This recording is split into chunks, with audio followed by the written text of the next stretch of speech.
Alors, bonjour à tous. Donc, on va continuer sur notre étude par rapport à l'architecture SGBD Oracle. Donc, on a dit que le SGBD Oracle est précisément la version 11J release 2. Donc, elle contient deux, disons, infrastructures. Donc, il y a l'instance et la base de données. Donc, par rapport à la base de données, on a vu déjà l'autre fois le contenu de la base de données en détail, les fichiers de données, fichiers journaux et fichiers de contrôle. Et bon, aujourd'hui, on va étudier le contenu de l'instance. L'instance, donc, elle contient une mémoire partagée qui s'appelle la SGA, System Global Area, qui elle-même contient un ensemble de sous-mémoires et un ensemble de processus arrière-plan et un ensemble de processus serveurs. Évidemment, on a dit que toujours la communication entre un processus utilisateur et un processus serveur de l'instance va être va être à travers, ça va faire le lien, donc, et c'est uniquement donc notre, on va dire, contact avec le 11.02, donc va être réalisé à travers un processus serveur de l'instance. Et là, on a dit que Oracle, il a planifié deux modes de communication, mode dédié et mode partagé. Donc, le mode dédié, c'est-à-dire Oracle, il spécifie un processus serveur pour chaque processus utilisateur et le mode partagé, notamment lorsqu'on a une entreprise de très grande taille, certainement, on doit passer par le mode partagé. Donc là, Oracle, il va spécifier un processus serveur qui sera partagé entre un ensemble de processus utilisateurs. Donc, jusque-là, qu'est-ce qu'on a fait? On a fait la connexion avec 11J Release 2 en tant que super admin, super administrateur, le 6DBA, parce que notre objectif, c'est configurer, en fait, et visualiser donc, le contenu de 11J du SGBD Oracle à travers deux moyens, ou bien avec le SQL+, ou bien le Oracle SQL Developer. Ça, et on a vu donc les paramètres de la base de données et les paramètres de l'instance. Ensuite, ce qu'on a fait la dernière fois, on a étudié en détail le contenu de la base de données Oracle. Aujourd'hui, on va étudier l'instance et on va terminer l'enchaînement et voir comment, une fois un utilisateur, il tape une commande, requête SQL, comment elle va être exploitée par le SGBD et comment elle va être exécutée. Alors, on va s'intéresser à l'instance aujourd'hui, donc l'instance Oracle. Comme on a dit, l'instance, elle contient donc euh, une mémoire partagée qui s'appelle la SGA, System Global Area. C'est analogue à la RAM, c'est une mémoire de travail. On a un ensemble de processus arrière-plan et un ensemble de processus serveurs. Donc, on va commencer par la mémoire SGA.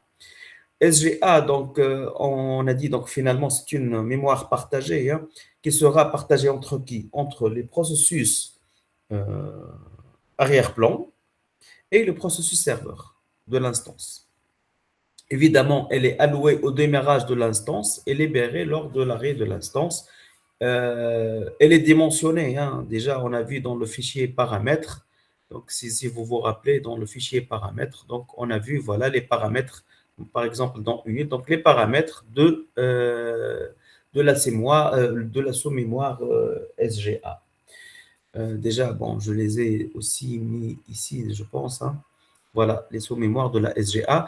Évidemment, donc, la SGA, elle contient un ensemble de sous-mémoires, dont le plus important, donc, il y a le database buffer cache, ou bien la cache de données. Donc, dans cette mémoire, ou bien sous-mémoire, Oracle, il va charger les blocs de données demandés par les utilisateurs. Il y a le redo-log buffer. Elle est destinée à l'enregistrement des modifications atomiques apportées aux données de la base de données. C'est-à-dire chaque modification élémentaire, elle va générer une entrée redo. Et le shared pool, donc qui contient deux sous-mémoires, donc le library cache et le dictionary cache. Évidemment, donc le library cache, donc il va contenir les plans d'exécution des requêtes SQL et PLSQL. Par contre, le dictionary cache, donc là, on va charger le dictionnaire de données Oracle. Voilà.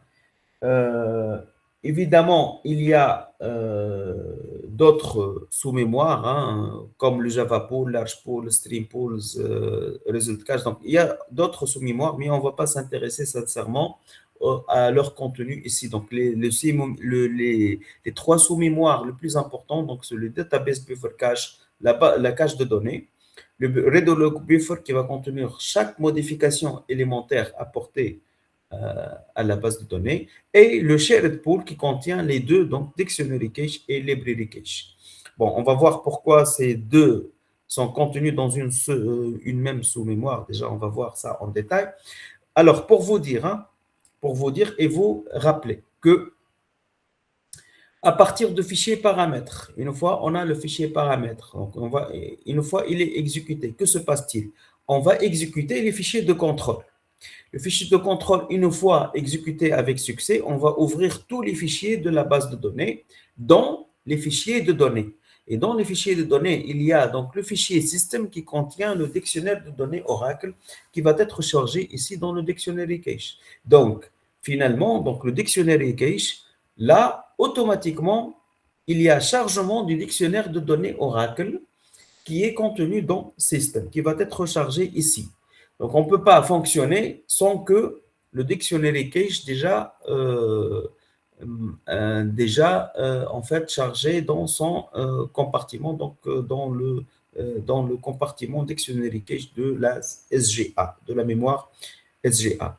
Et n'oublions pas, hein, on a traité aussi l'autre fois en fait, les options de démarrage et d'arrêt de l'instance qui sont réalisées par le super administrateur. Alors, ça va jusqu'à présent? Vous avez des questions ou bien j'avance?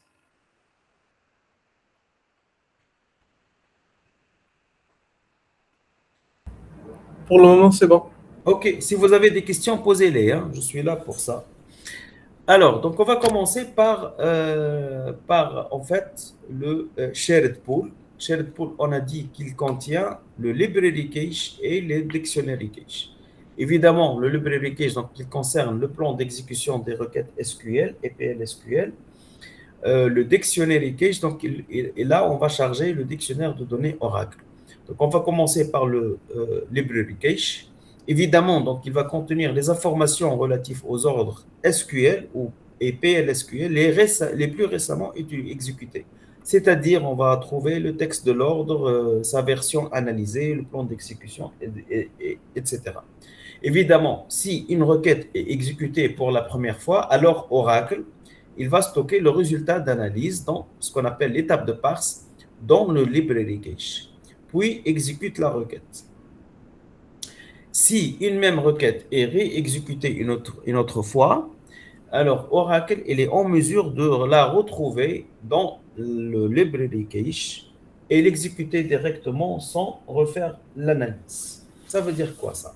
Bon, euh, juste, je vais enchaîner avec le dictionnaire cache. Après, je vais vous expliquer un enchaînement très important. Donc, le dictionnaire cache, comme on a dit, au démarrage de l'instance, donc Oracle, il va charger le dictionnaire de données dans cette zone mémoire. Ça veut dire quoi, dictionnaire de données?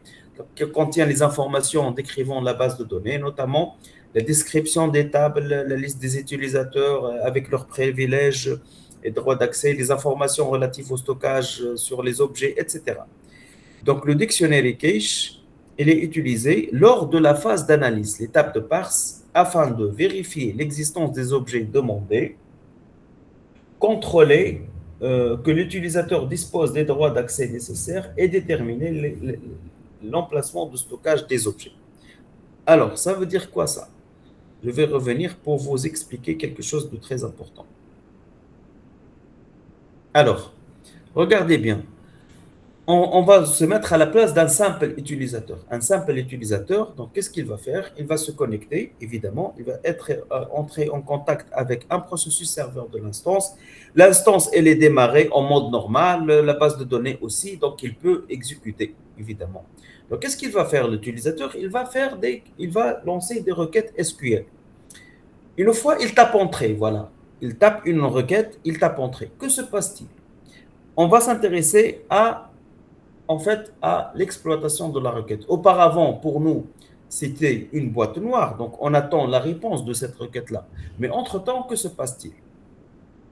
La requête, puisqu'on a un seul point de liaison qui est le processus serveur. Le processus serveur, donc qu'est-ce qu'il va faire? Il va prendre cette requête-là. Et est-ce qu'on va passer directement à l'exécution selon vous? Est-ce que une fois l'utilisateur il tape une requête, on passe directement à l'exécution de cette requête, logiquement parlant?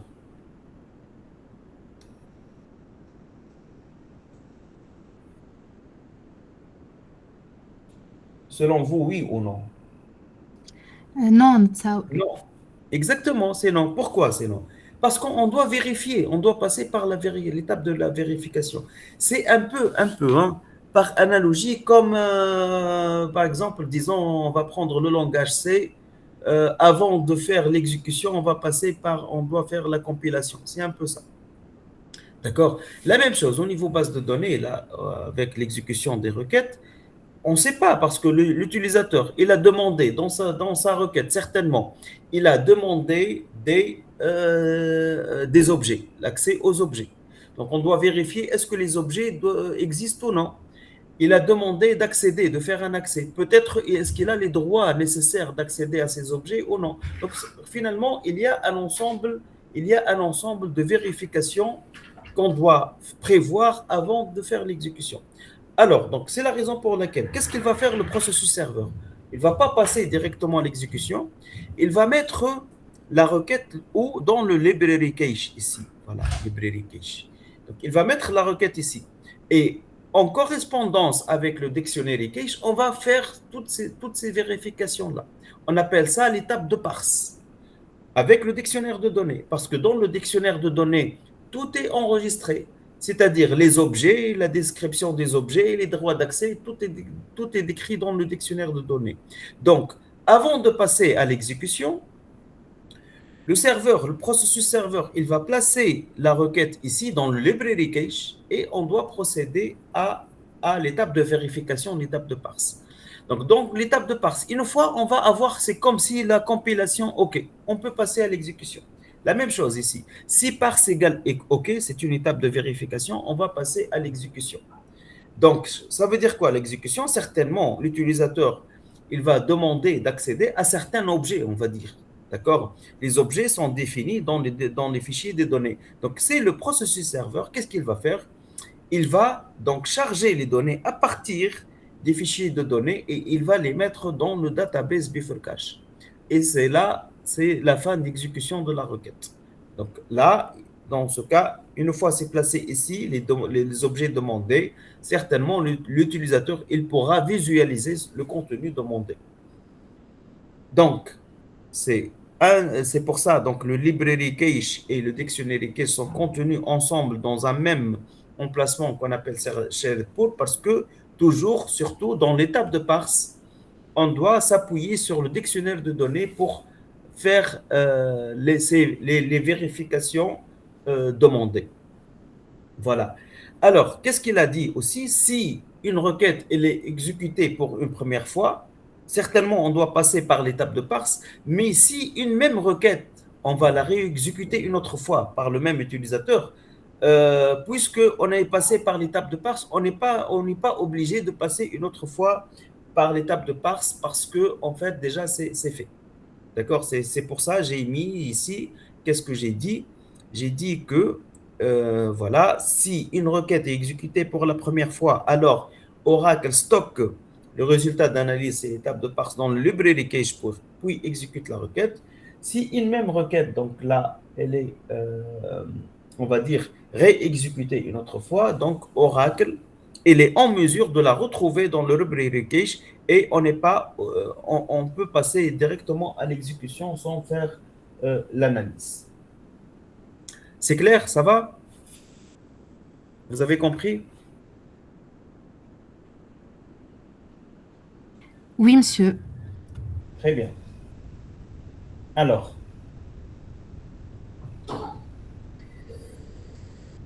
ce qu'on va faire maintenant, on va aller en détail. Hein.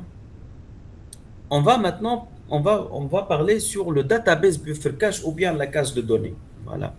Le database buffer cache, donc, il va contenir les blocs de données les plus récemment utilisés. D'accord? Et là, c'est important de savoir que on spécifie 4 types de blocs.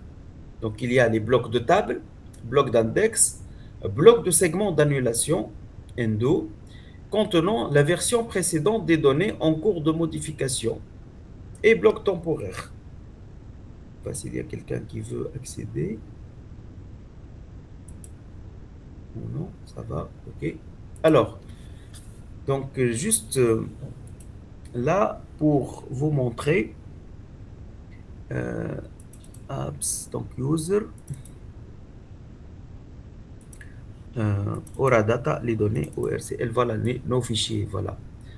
Vous avez vu ici, déjà, j'ai le endo. Endo, ça, c'est en fait, pour faire le rollback, déjà. Donc là, c'est en fait, le bloc de segment d'annulation. N'oublions pas quelque chose de fondamental. L'autre fois, je l'ai dit, bon, je le rappelle hein, parce que c'est important. Qu'est-ce qu'on avait dit?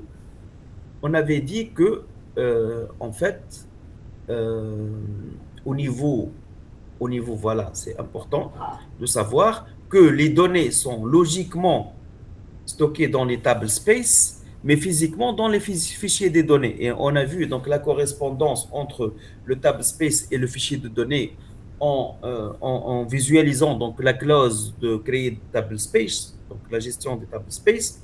Mais regardez, qu'est-ce qu'on a dit? On va s'intéresser plutôt à l'organisation logique parce qu'au niveau physique, donc on ne peut rien faire. Hein. Nous, juste, on va manipuler à travers cette correspondance, on va créer le fichier physique, oui, mais là, on va faire l'organisation, disons, logique. On a dit, qu'est-ce qu'on a dit? Donc, il y a 3 niveaux de granulité. Donc, il y a le bloc, c'est l'unité la plus fine. L'extension, c'est un ensemble contigu de blocs, mais alloué au même objet du schéma. Et le segment, c'est un ensemble de segments d'extensions non nécessairement contigus, mais destiné à un même objet. Mais ce qui est important de savoir, c'est qu'un objet, il est représenté par un segment. Finalement, le table space, il va regrouper l'ensemble de segments. Et on a fait que, si vous rappelez cet exemple-là, donc regardez, segment A, c'est-à-dire c'est le même objet, hein, c'est le même segment, mais il est réparti ici en 2 extensions. D'accord? Donc, ce qui est important à savoir, un objet égale un segment. Donc, si je dis par exemple une table enseignant, donc au niveau représentation, ça va être représenté sous forme de un segment. Une table étudiant, c'est un segment. Donc, le nombre d'objets, c'est le nombre de segments. Parce qu'au niveau représentation logique, un objet, il est destiné donc finalement par un segment au niveau représentation logique. Alors, donc je reviens ici. Donc, segment qui contient ensemble d'extensions, ensemble de blocs. Voilà, c'est la représentation logique des données. Alors, au niveau là, organisation. Donc là, dans le database buffer cache, c'est un emplacement. Il y a des blocs. Là, on va faire, disons, le chargement des données. C'est des blocs, d'accord? Des blocs. Alors, mais je dois réserver, c'est un espace qu'on va réserver 4 types de blocs. Donc, il y a les blocs là où on va charger les tables, des blocs là où on va charger les index, des blocs pour faire l'annulation rollback, parce que le rollback, c'est-à-dire on va restaurer les anciennes valeurs, et des blocs temporaires pour faire des calculs, par exemple, supplémentaires, comme par exemple des calculs pour faire le tri d'une table, etc. Donc là, c'est réservé pour faire des calculs, disons, complexes. Évidemment, donc, juste pour vous dire, voilà, c'est comme si j'ai le database buffer cache, il contient 4 types, 4 zones donc, réparties. Donc là, on va charger les blocs de table. Ici, par exemple, le bloc d'annulation pour faire le rollback, le endo. Ici, le bloc d'index pour charger le bloc d'index. Et ici, les blocs temporaires pour faire des opérations complexes, par exemple, les opérations de tri. Ben, là, on va charger les blocs de table, oui, on a compris. Là, pour faire le bloc d'annulation, pour faire en fait des blocs d'annulation, pour faire le rollback, oui, on a compris. Bloc temporaire, je pense aussi, on a compris pour faire, par exemple, des algorithmes un peu complexes, par exemple le tri. D'accord. Et ici, bloc d'index. Pourquoi on va spécifier un emplacement pour les index? Est-ce que vous avez étudié déjà les index auparavant? La gestion des index. Vous avez vu ça ou non auparavant? Et qu'est-ce qu'elle fait les index? Parce que c'est important de comprendre ça.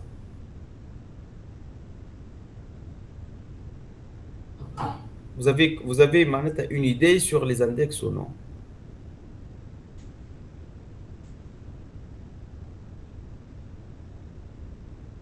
Oui ou non?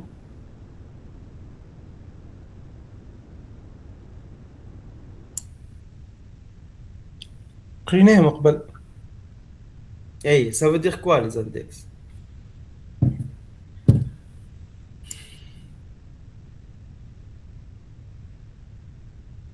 Bon, peut-être vous rappelez pas, mais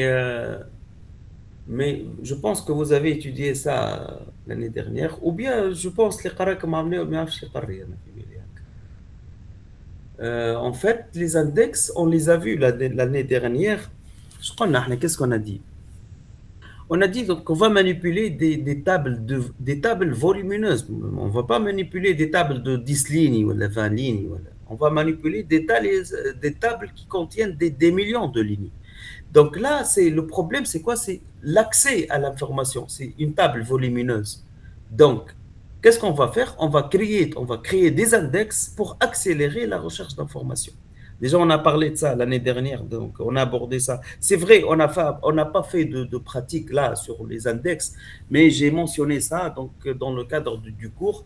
Donc là, pourquoi il y a des blocs d'index? C'est pour, en fait, index, déjà on a dit création d'index, c'est un objet, c'est-à-dire un segment. Donc finalement, il sera considéré comme un objet à part entière. Et là, c'est pour charger, donc en fait, c'est pour accélérer la recherche d'informations.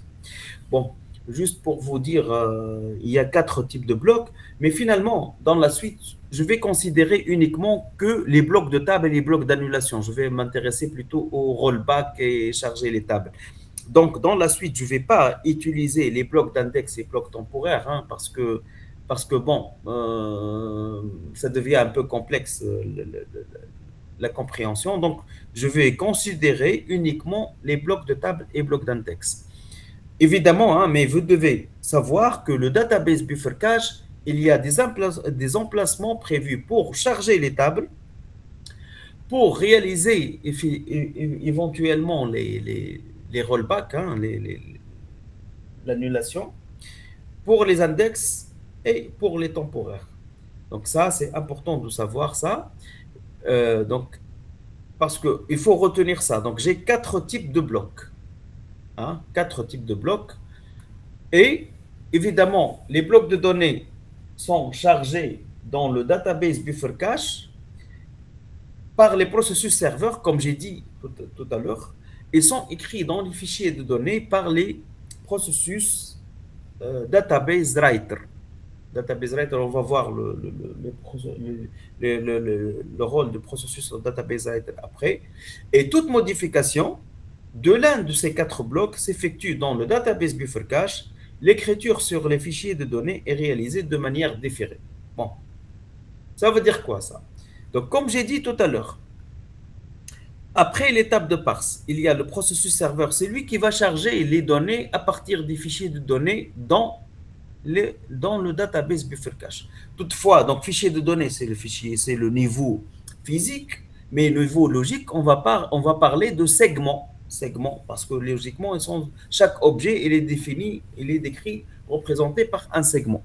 Donc, qu'est-ce qu'il va faire? À partir des segments, disons, de table, ou bien d'index, ou bien un segment des objets, il va charger dans le database buffer cache dans les 4, on va dire, emplacements prévus pour les tables, pour les index, pour les annulations et pour le temporaire, pour faire des opérations complexes comme le tri. Donc, le chargement, il est toujours réalisé par le processus serveur. Toutefois, l'écriture, ça veut dire quoi écriture? L'écriture de ce qui va être modifié ici. Donc, les écritures vont être réalisées par un processus arrière-plan qui s'appelle Database Writer. Donc, qu'est-ce qu'il va faire? Il va faire l'écriture modifiée de l'un des quatre blocs ici, c'est-à-dire dans les fichiers de données. C'est lui qui va écrire ça. Donc, le chargement, c'est réalisé par le database buffer cache, mais l'écriture, elle est réalisée par le database writer. Ça veut dire quoi là? Ça veut dire, si je prends l'exemple, je vais me placer là, hein, je vais prendre un exemple concret. L'utilisateur, une fois connecté, qu'est-ce qu'il va faire? Bon, après l'étape de parse, hein, bon, disons, parce qu'une fois l'utilisateur, il va taper cette requête-là. Qu'est-ce qu'on a dit? Select étoile from enseignant where carte d'identité égale. Bon, c'est une requête SQL. Supposons, elle est tapée ici par l'utilisateur. Que se passe-t-il? Quand il va entrer, il va taper entrée. Il veut exécuter la requête. Cette requête, donc, elle est maintenant à la disposition du processus serveur. Qu'est-ce qu'il va faire? Il va la mettre ici dans le library cache.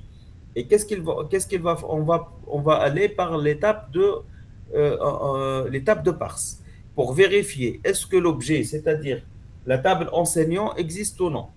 Est-ce que l'utilisateur il a le droit d'accéder à cette table ou non? Donc, on va passer par l'étape de parse. Une fois c'est bon, que se passe-t-il? Une fois c'est bon, donc dans ce cas, on va passer à l'exécution. Et dans l'exécution, que se passe-t-il? Le processus serveur, il va charger les données demandées par l'utilisateur dans le database buffer cache et précisément parce qu'on manipule des tables dans le compartiment relatif au chargement de blocs de table. Voilà. Ça veut dire quoi? Là, je vais prendre l'exemple. Donc voilà, il a tapé cette requête. Donc, après l'étape de parse, hein, le processus serveur, donc, il va consulter les fichiers de données. Bon, on va manipuler, disons, au niveau logique, hein, les segments. Donc, c'est un segment. Table enseignant, c'est un objet. Donc, finalement, représentation, c'est un segment. À partir de segment, donc, il a demandé juste une ligne spécifique. Qu'est-ce qu'il va faire? Le processus serveur, voilà, il va la charger. Regardez, dans le database buffer cache, on a dit il y a 4 compartiments pour 4 types de blocs, mais on va considérer dans la suite uniquement le bloc de table, bloc d'annulation. Donc, qu'est-ce qu'il va faire? Il va charger uniquement ce qui est demandé. Voilà. Et là, c'est l'exécution de la requête. Il est, bon, il est à savoir que évidemment, là, la représentation, elle est fausse, parce que c'est pas comme ça qu'on charge les données. Là, ce sont des blocs. Et là, vous avez étudié, je pense, dans une matière qui s'appelle système d'exploitation, la gestion de la mémoire. Et c'est, en fait, ici, c'est comme la gestion de la mémoire. C'est parce que c'est une mémoire de travail, donc des blocs de même taille, qui mal RAM, c'est la même chose. Mais il y a des algorithmes de placement des données.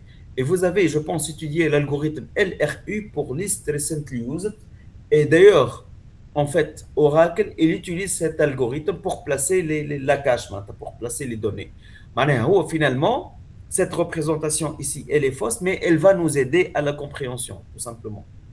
Mais normalement, Oracle, il va utiliser l'algorithme LRU pour les List Recently Used.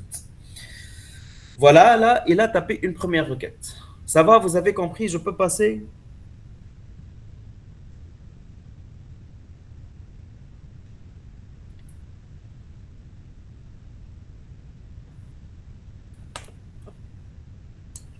Oui, monsieur, c'est bon. Maintenant, on va supposer que le même utilisateur, il va taper une autre requête. La première requête, bon, il l'a fait, donc c'est une requête disons, de consultation. Il a tapé une deuxième requête. Mais là, il y a une requête de mise à jour, update, modification. Évidemment, hein, la même chose, on va passer par l'étape de parse, etc. Après, au niveau exécution, qu'est-ce qu'il a fait? Il a modifié, en fait, la ville de l'enseignant 555, qui était Tunis. Donc, il l'a modifié au Gabès. Regardez que se passe-t-il. Il n'a pas, et pour le moment, il n'a pas tapé ni commit ni rien du tout, hein. Voilà. Donc, il a fait la modification. Donc, regardez que se passe-t-il. Voilà. Donc, dans bloc de table, ça devient Gabès. Mais regardez, dans le bloc d'annulation, c'est ici, on va stocker l'ancienne valeur. D'accord? Parce qu'à tout moment, il peut faire rollback parce qu'il a modifié. C'est vrai, pour le moment, il n'a pas tapé commit, mais s'il veut. Donc, mais normalement, c'est comme ça, actuellement, que ça se présente dans la cache. D'accord? Il a modifié. Donc, ça devient Gabès dans la cache. Oui, c'est vrai. Il n'a pas. Ça veut dire quoi? Il va committer. Commit, ça veut dire il va modifier dans les fichiers de données. Commit, ça veut dire quoi? Ça veut dire qu'il va valider en fait, la mise à jour. Valider, et on veut que ce soit validé où? Dans les fichiers de données, hein. C'est ça. Mais pour le moment, il l'a modifié et la modification, elle est valable dans le bloc de table. Mais en même temps, je garde trace de l'ancienne valeur parce qu'à tout moment, je peux faire un rollback. C'est important de comprendre ça. Est-ce que vous avez compris cette transition? Oui, مسيو monsieur. كيسيون بالله Oui? ابروبو مثلا كي نعمل ابديت في التابلو Hein? وبدلت كيما نقولوا الكولون كامله اسكو لي زانفورماسيون الكل باش يمشيو للبلوك دانيولاسيون اسكو عنده تاي معين والا لا Bien فهمني sûr, oui. ريت لهنا bloc d'annulation معناها voilà معناتها pour chaque modification, oui. معناتها لهنا les modifications vont être bon j'ai pris juste un exemple précis mais oui معناتها en fait les anciennes valeurs chaque ancienne valeur باش تكون لهنا l'ancienne valeur elle va être donc enregistrée dans les blocs d'annulation, oui. D'accord? داكور Très bien. Ben, donc, je vais retenir bien cet exemple parce qu'on va travailler avec cet exemple d'ici la fin de la séance. On va l'alimenter encore, hein. Bon, on va revenir sur cet exemple après. Alors, donc on a compris, voilà, le database buffer cache, je pense qu'on a compris. Voilà, comme j'ai dit, Oracle utilise l'algorithme LRU pour placer, pour gérer la cache, hein, parce que cette représentation comme ça, elle est fausse, hein. Donc, pour gérer la cache, Oracle il utilise l'algorithme LRU. Je pense que vous avez étudié dans le système d'exploitation la gestion de mémoire, hein? Oui ou non? وي Voilà. Donc, il utilise les mêmes algorithmes, hein. Bon, la taille de la cache, elle est précisée par les paramètres suivants. Bon, je vais passer, hein. Maintenant, on va passer au redo-log buffer.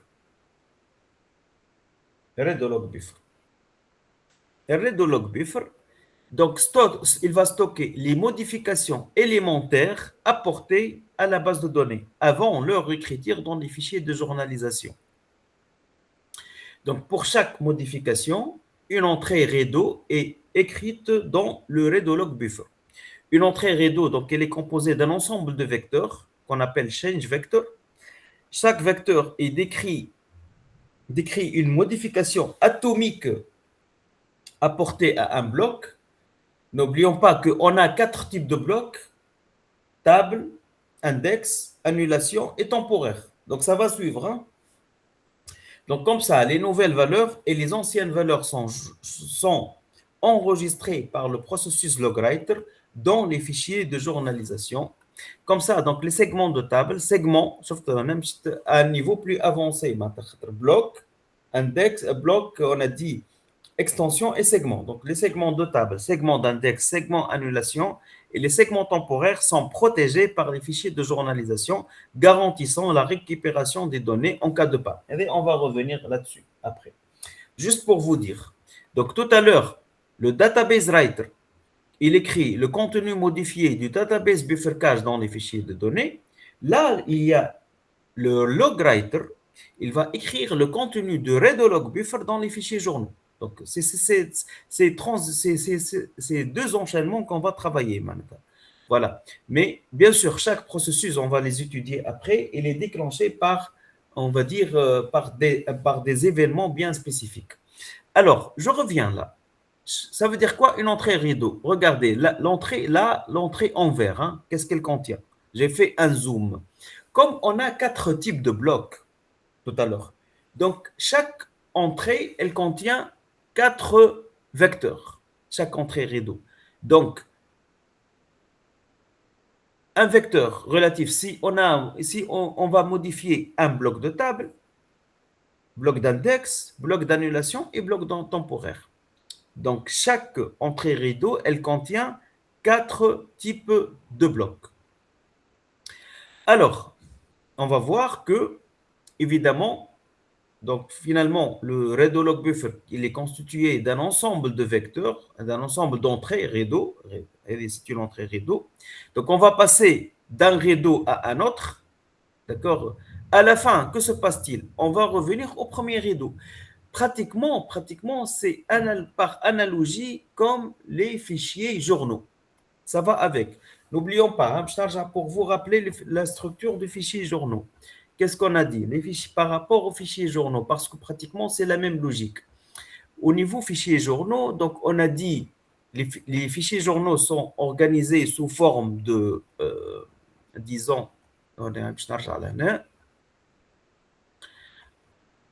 les fichiers journaux, Voilà, c'est ça. Groupe. Vous vous rappelez, donc je crois qu'on a fait les fichiers journaux. Donc on va trouver des groupes et des membres dans des groupes. Et on va aller d'un groupe à un autre par le switch. Donc les membres ont les mêmes informations. Donc là, c'est pour faire face au pan disque, comme j'ai dit, hein, parce que c'est les mêmes informations. Et configuration minimale 2 groupes et un membre par groupe. Et quand est-ce qu'on va aller au deuxième groupe? Lorsque les membres on va dire, on est arrivé à la fin, sont pleins, c'est ça. Donc, le passage d'un groupe à un autre, on appelle ça switch. Et le groupe, donc là, il a un numéro de séquence, si vous vous rappelez, donc, qui est décrit dans le fichier de contrôle. Et à partir de ce qu'on appelle un point de checkpoint ou bien point de reprise, à partir de point de reprise, c'est un pointeur, on peut connaître à quelle position on est arrivé au niveau écriture. Et dans les fichiers journaux, qu'est-ce qu'on a dit? On va trouver les transactions finalement. Donc là, dans le readlog buffer, donc on va chaque modification élémentaire, elle va générer automatiquement sur l'un des 4 blocs, hein, ça va générer automatiquement ce qu'on appelle une entrée rideau. Pour les fichiers journaux, on a dit, qu'est-ce qu'on a dit?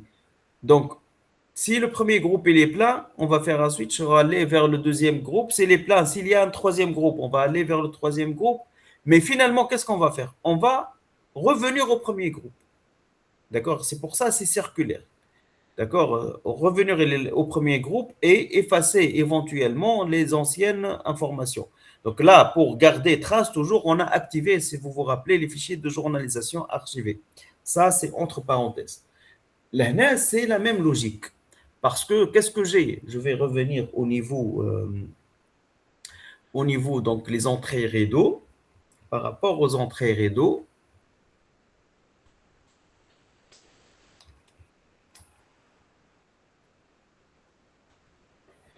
voilà, par rapport aux entrées rideaux. Voilà. Donc, qu'est-ce qu'on a dit? Donc, là, j'ai des entrées rideaux. Donc, je vais passer chaque modification élémentaire sur l'un des 4 blocs, ça va engendrer une entrée rideau. Mais j'ai un nombre défini d'entrées rideau. En cas où on est arrivé au dernier rideau, bien sûr, on va repasser au premier. C'est analogue, c'est comme les fichiers journaux. C'est pour ça, donc, l'écriture s'effectue d'une manière séquentielle et circulaire. Circulaire parce que toujours on va revenir au premier rideau. Donc là, il y a le paramètre log buffer pour voir en fait l'entrée rideau. Donc là, je show paramètre buffer donc pour donner une valeur, en fait, la taille d'un rideau, c'est ça. Du log buffer, voilà, du log buffer, voilà. Alors, je vais revenir ici à notre exemple. Donc, regardez, ça veut dire quoi là?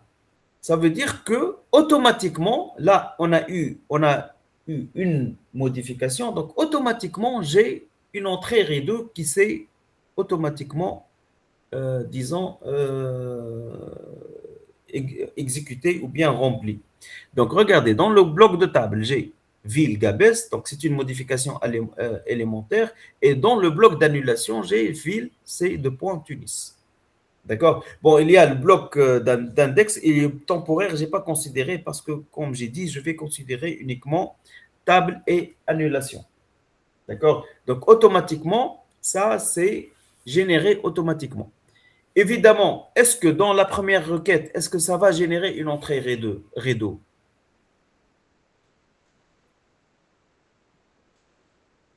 Non, monsieur. Non. Donc, pour voir la nain, voilà. Donc là, disons, tout se comparte, toute cette logique-là, les entrées, donc les redo log buffer, logwriter et les fichiers journaux ne vont être écrits et modifiés que lorsqu'il y a une modification. Ça veut dire que si on a uniquement du select, en fait, tout cet enchaînement ne va pas être actif. On est bien d'accord, je pense. Et là, je rejoins de ce que j'ai dit dès l'année dernière. Au niveau gestion de la base de données, l'étape la plus délicate, c'est la modification. Le select n'est pas délicat. C'est pour ça qu'on peut avoir plusieurs processus utilisateurs qui peuvent accéder à la même information puisqu'il n'y a pas de modification. Mais au niveau gestion, donc la modification, c'est elle qui pose un problème. D'ailleurs, on va étudier des problèmes maintenant de mise à jour. On va étudier des problèmes de mise à jour. Voilà. Évidemment, hein, on va voir l'utilité des fichiers de journalisation. Hein. Ils sont vraiment très utiles pour la sécurité de la base de données. Et ça, on va voir en détail après. Hein.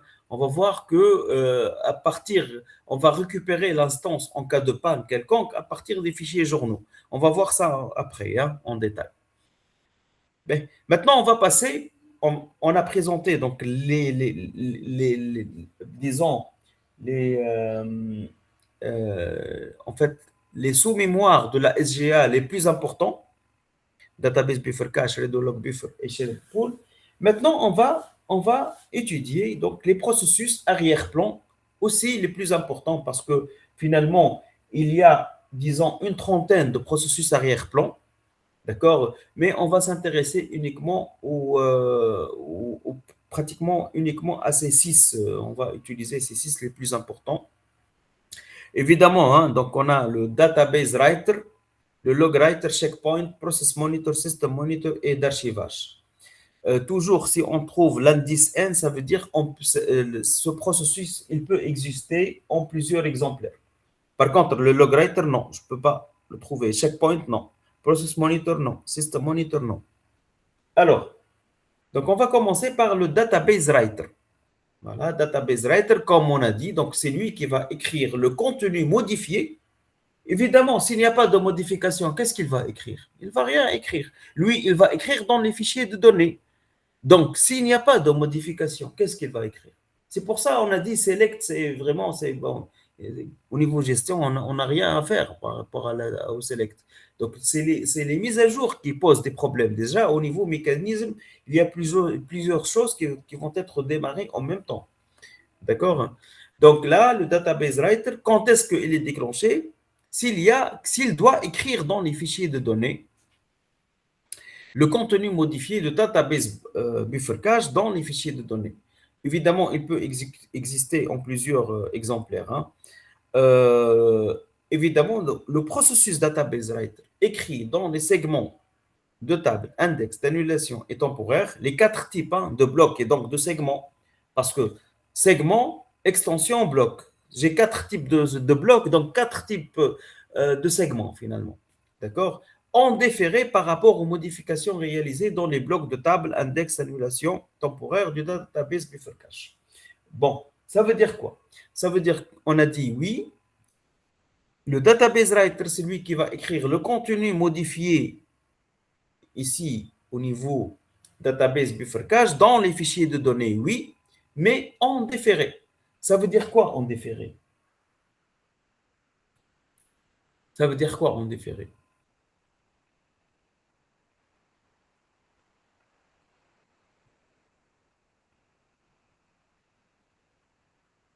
Est-ce que vous avez compris ça veut dire quoi le mot déféré? Parce que c'est important là.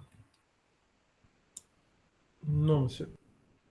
En déféré, hein, je crois que je معناتها هو il va écrire où dans les fichiers journaux mais وقتاش احنا on écrit dans les fichiers journaux dans les fichiers de données وقتاش on va modifier le contenu dans les fichiers de données quand est-ce C'est une modification.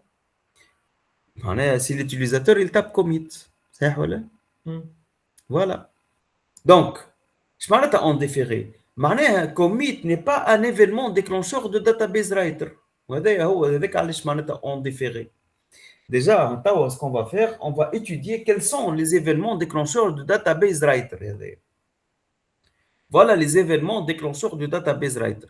Donc, le processus database writer, il est déclenché dans les cas suivants. Il y a un manque de bloc libre dans le database buffer cache. Un processus serveur ne trouve pas de bloc libre pour charger les nouvelles données dans le database buffer cache. C'est le premier événement.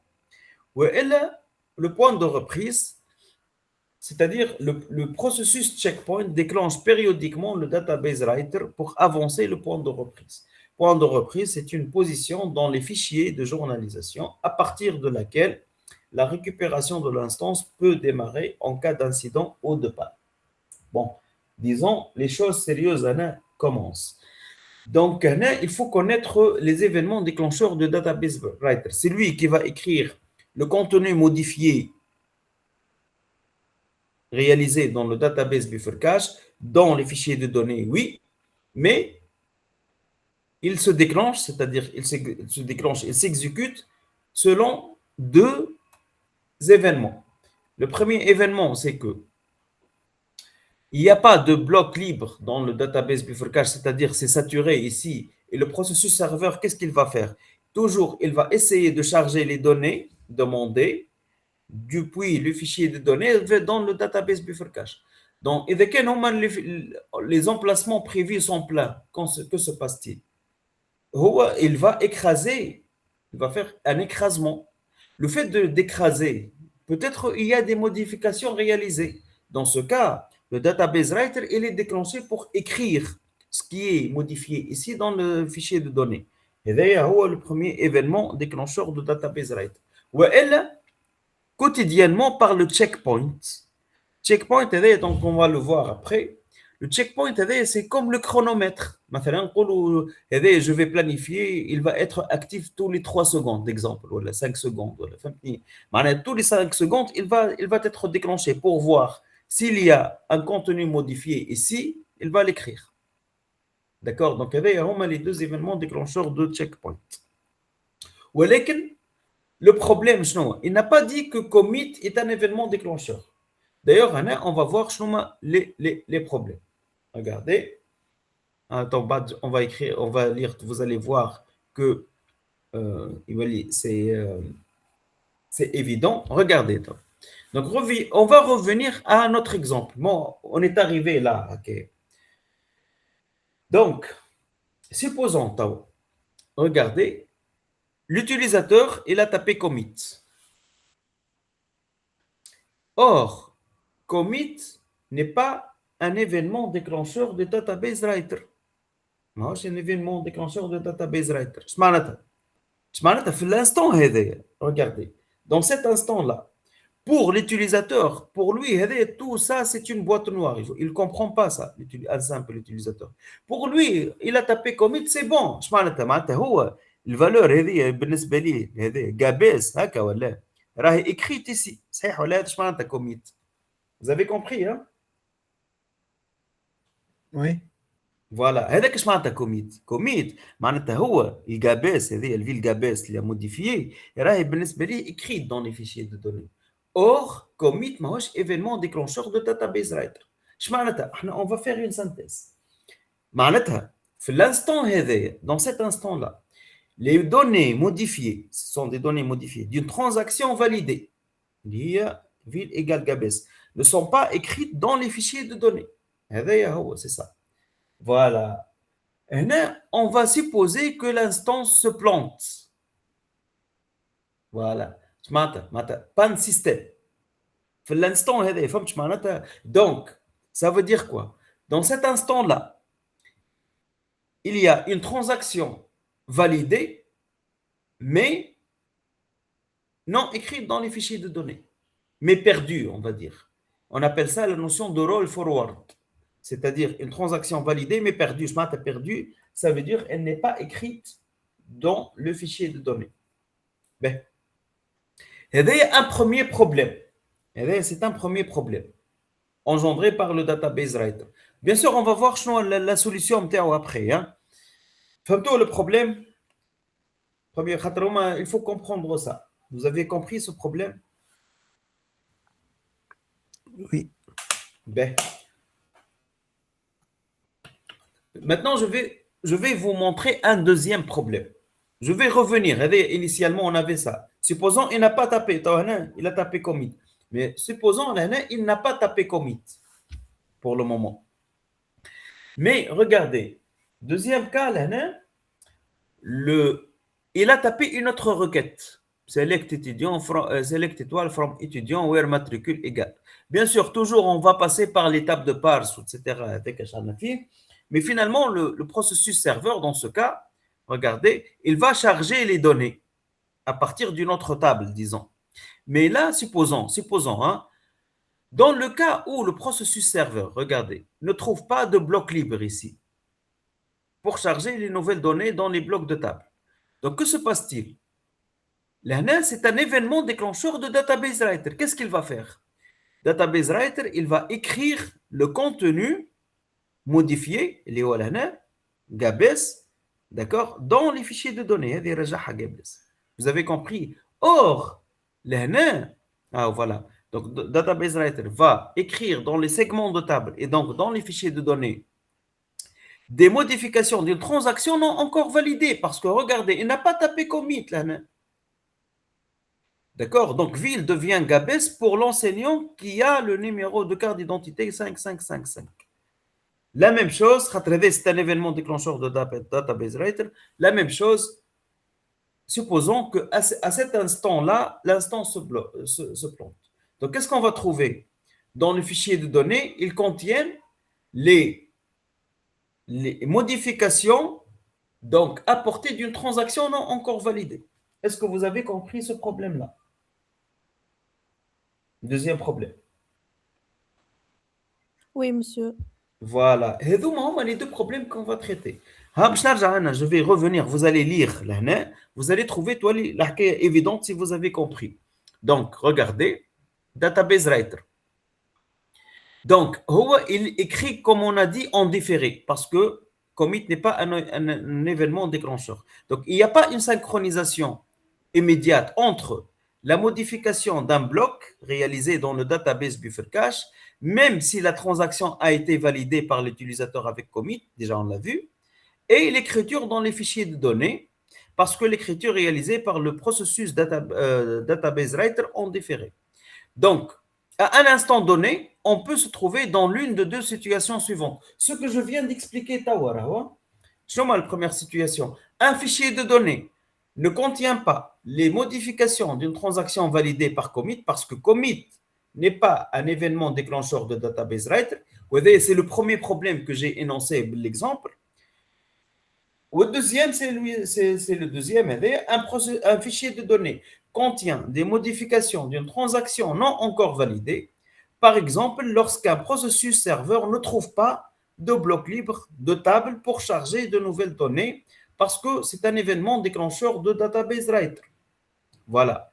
Donc, constat, en cas de plantage de l'instance, ce que je viens de dire à cet instant précis, donc on va voir que les informations nécessaires pour rétablir parce qu'on doit rétablir la cohérence des fichiers de données sont présents dans les fichiers de journalisation, dans les deux cas. D'accord? Donc, avec Alish, les fichiers journaux, on va voir qu'ils sont utiles pour la sécurité de la base de données et ça nous permet de récupérer l'instance dans un état cohérent. Vous avez compris?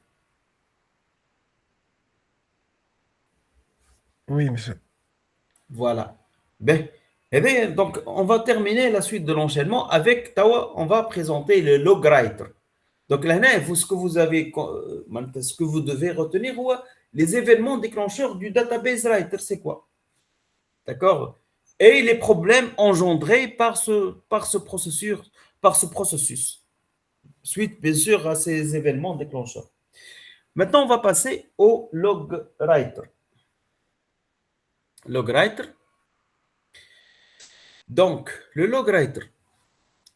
Donc, il est chargé d'écrire le contenu de read log buffer dans les fichiers de journalisation courants. Donc, l'écriture effectuée par le processus logwriter est séquentielle dans les fichiers de journalisation parce qu'il y a une seule instance. Contrairement à database writer, il y a plusieurs instances. On a l'indice N.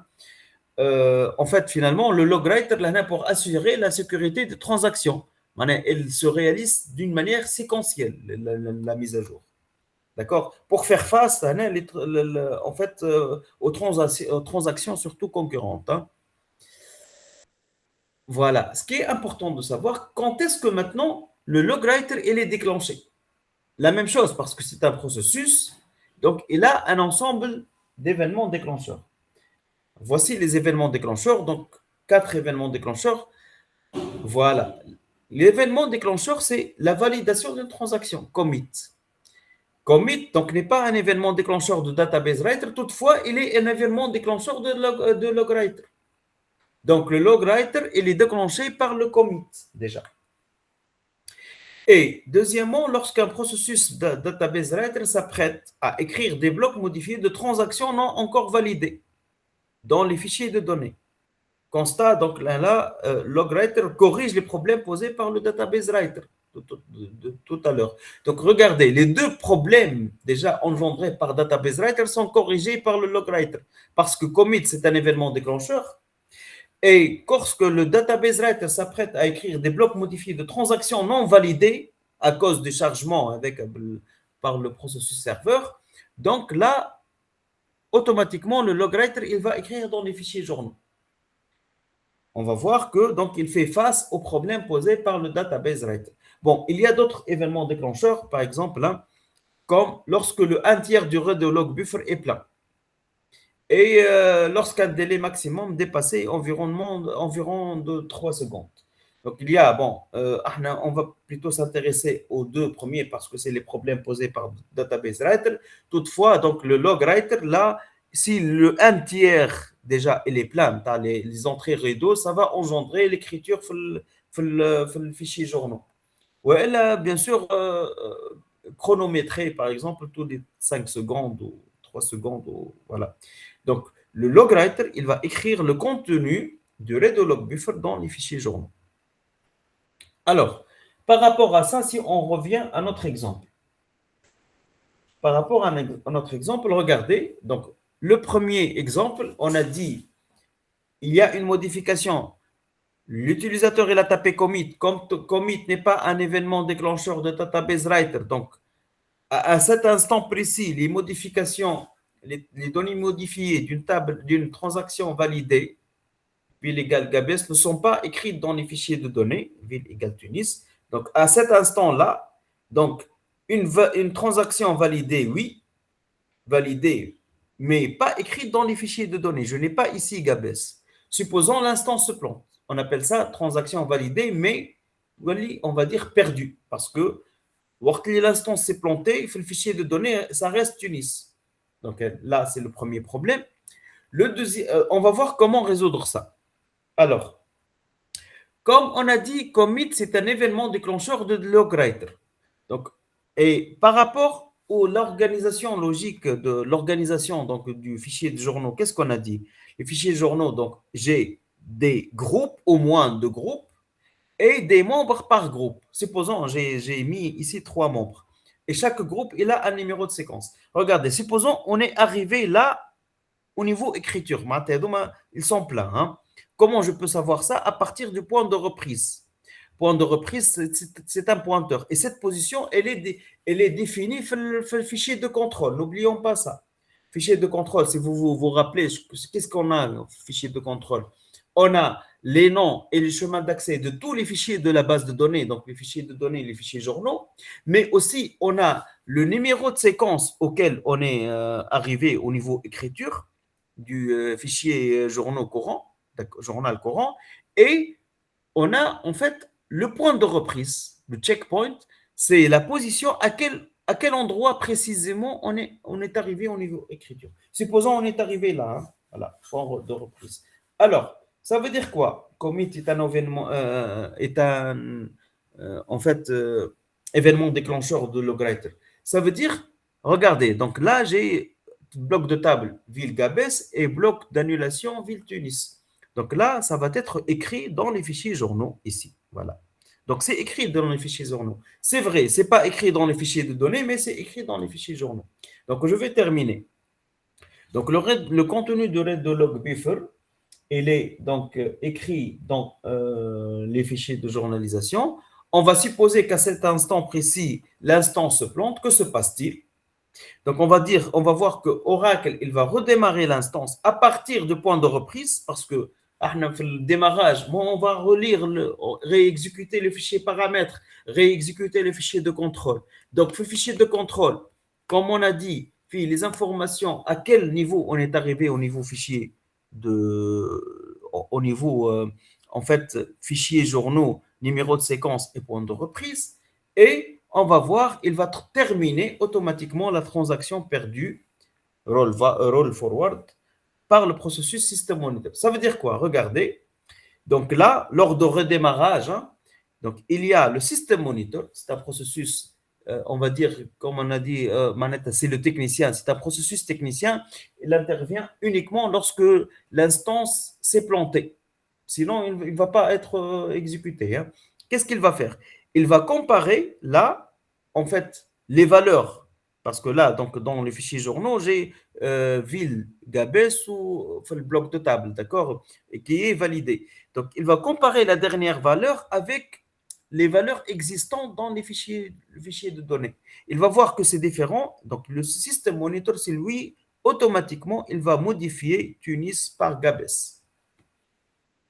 Donc, System Monitor, qu'est-ce qu'il va faire? Il va consulter les fichiers journalisation, il va appliquer aux fichiers de données les modifications non enregistrées, des transactions validées. Donc, System Monitor, il modifie automatiquement ville de Tunis à Gabès.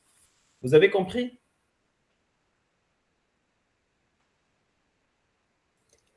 Oui. Monsieur Blé, question à propos de القديم. نحن Ouais. قلنا commit ساعات تنجندري لنا بروبليم. Est-ce que ديما تنجندري بروبليم ونعملوا له ريزوليسيون فيسا à tel point l'utilisateur ما يراش هذايا الرول فورورد والا فما دي كا معينين انها commit تعمل لي رول فورورد؟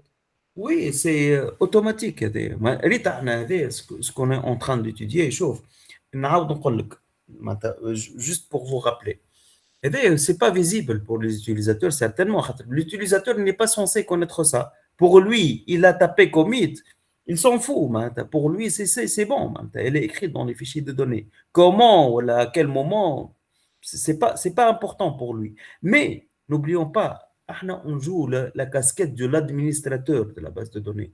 L'administrateur, oui, il doit connaître ça parce que lui, la gestion toute la gestion de la base de données, c'est à sa charge. Donc, il doit connaître comment, face à ces problèmes, comment le SGBD, il réagit. Et là, ça se fait automatiquement. Alors, l'administrateur, voilà, parmi les points, parce que ce qu'on a dit, femme a des critères de choix de SGBD.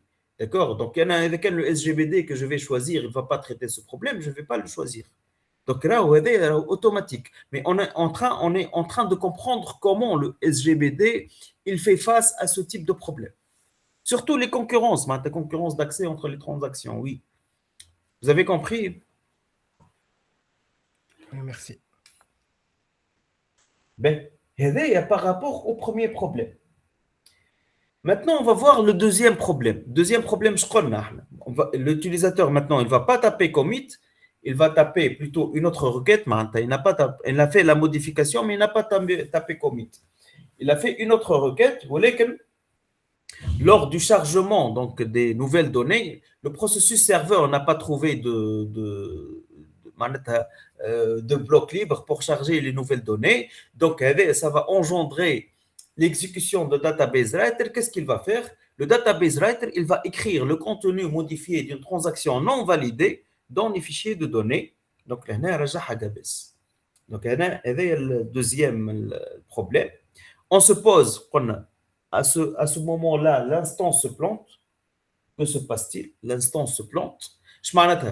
Les données modifiées d'une transaction non encore validée sont écrites dans les fichiers de données. Alors, l'instance se plante, la même chose. On va réexécuter les fichiers paramètres, etc. Donc, là, au même moment, il va écrire le contenu modifié d'une transaction non validée. C'est un événement déclencheur de logwriter. Qu'est-ce qu'il va faire? Il va écrire le contenu, il va l'écrire dans les fichiers, la même chose dans les fichiers journaux. Donc, et lors du redémarrage, qu'est-ce qu'il va faire? Il va trouver le bloc de table Gabes ou bloc d'annulation Tunis. Donc, mais il n'y a pas commit. D'accord? Il n'y a pas commit. Donc, qu'est-ce qu'il va faire? Le processus, disons, System Monitor, la même chose, c'est lui qui va remettre l'ancienne valeur parce qu'il n'y avait pas commit. Donc, là, c'est la même chose. Donc, comme ça, à travers le processus System Monitor, et en s'appuyant sur les fichiers journaux, on va voir qu'on peut rétablir la base de données dans un état cohérent. Vous avez compris?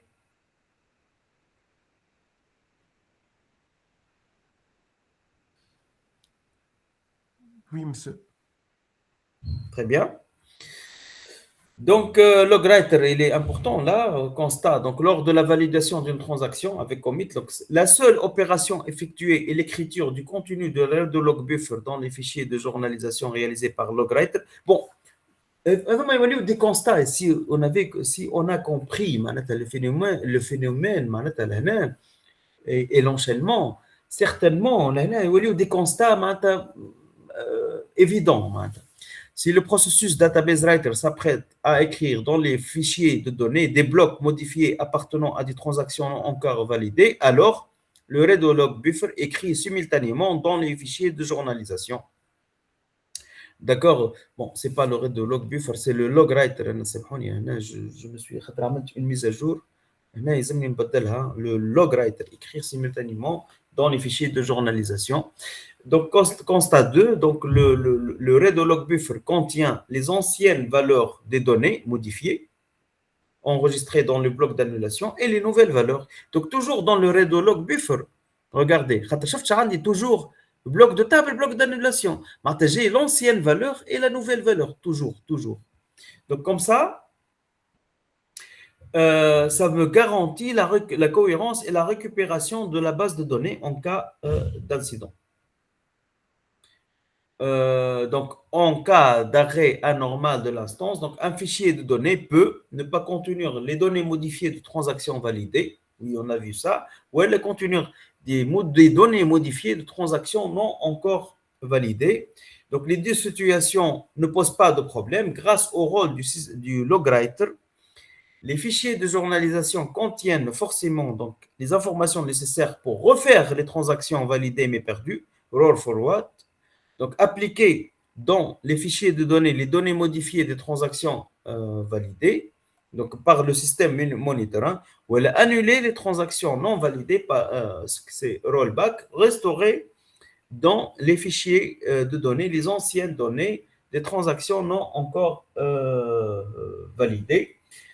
Donc, cette récupération de l'instance après un arrêt anormal est réalisée automatiquement par le processus System Monitor, ce qu'on vient de voir. Donc, finalement, c'est les deux problèmes posés par le database writer. Bon, Maintenant, on va voir le checkpoint. Hein, comme on a dit, checkpoint, c'est comme un processus de chronomètre, hein, finalement, pour déclencher. Hein, pour déclencher aussi bien le système monitor, le database writer que le log writer. Hein. Donc, le checkpoint, il assure la synchronisation et la cohérence des données.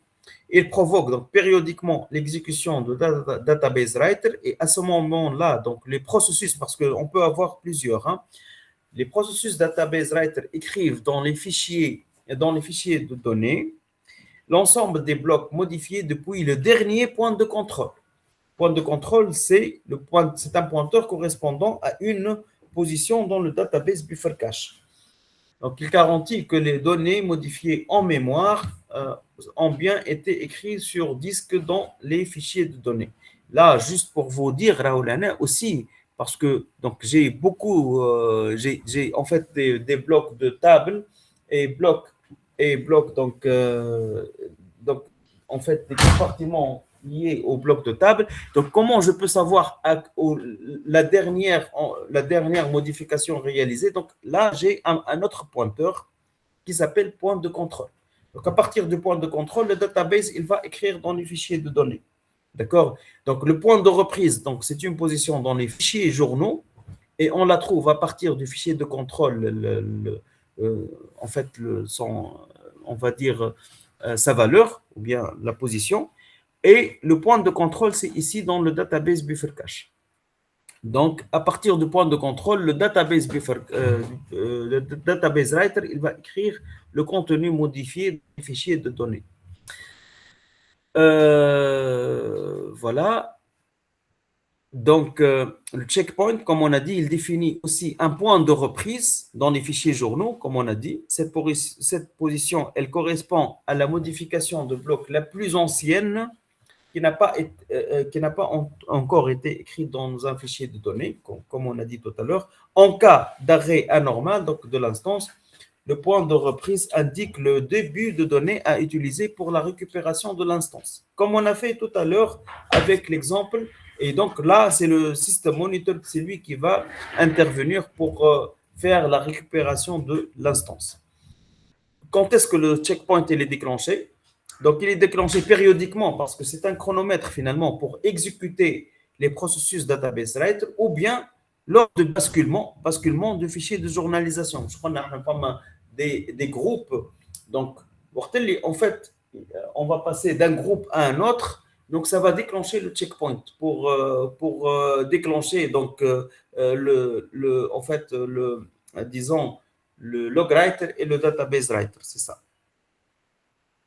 Constat, donc finalement, le processus logwriter s'interdit de commencer à écrire dans un nouveau fichier de journalisation tant que la synchronisation n'est pas terminée.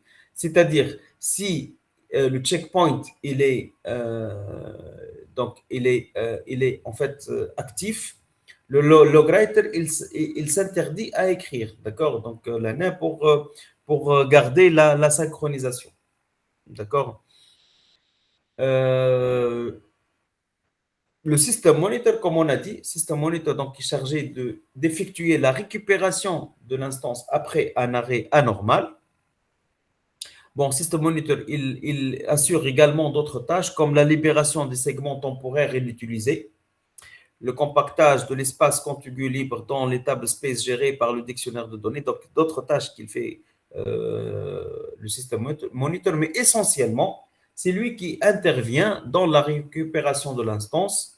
Et qu'est-ce qu'il va faire? Ou bien un roll forward ou bien un rollback. Roll forward, c'est-à-dire il va appliquer dans les fichiers de données les modifications non enregistrées des transactions validées. Et rollback, c'est il va annuler dans les fichiers de données les modifications enregistrées provenant de transactions non validées. D'ailleurs, on vient de traiter ça à travers un exemple.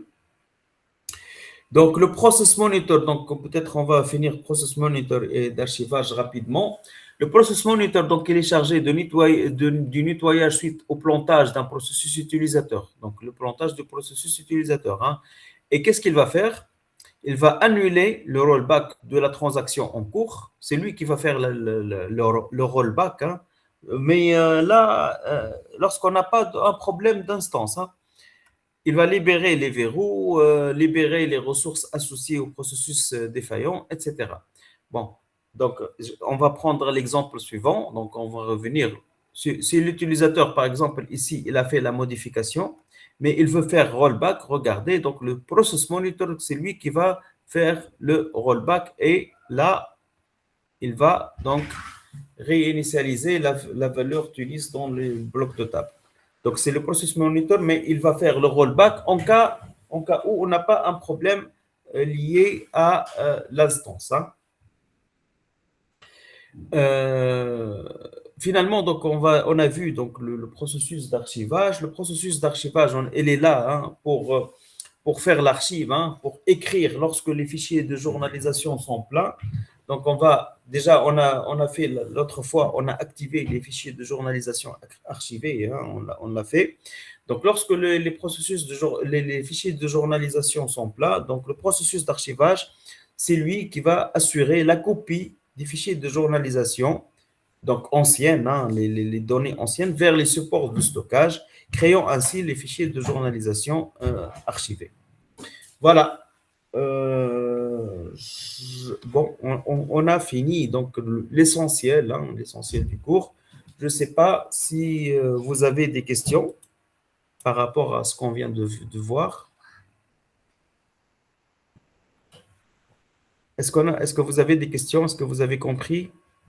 Pour le moment, كل شيء ça va. Voilà. Juste تعمل زي مسيو تبعث لنا الكور باش نبداو نلخصوا فيه كان عندنا دي كيسيون Eh, bien sûr. Je vais vous envoyer donc l'ensemble du cours. Ou une fois l'enregistrement, le vidéo tab, donc je vais vous envoyer l'enregistrement, le lien de l'enregistrement. Bon, voilà. Bon, je pense que je vais donc arrêter l'enregistrement. C'est bon.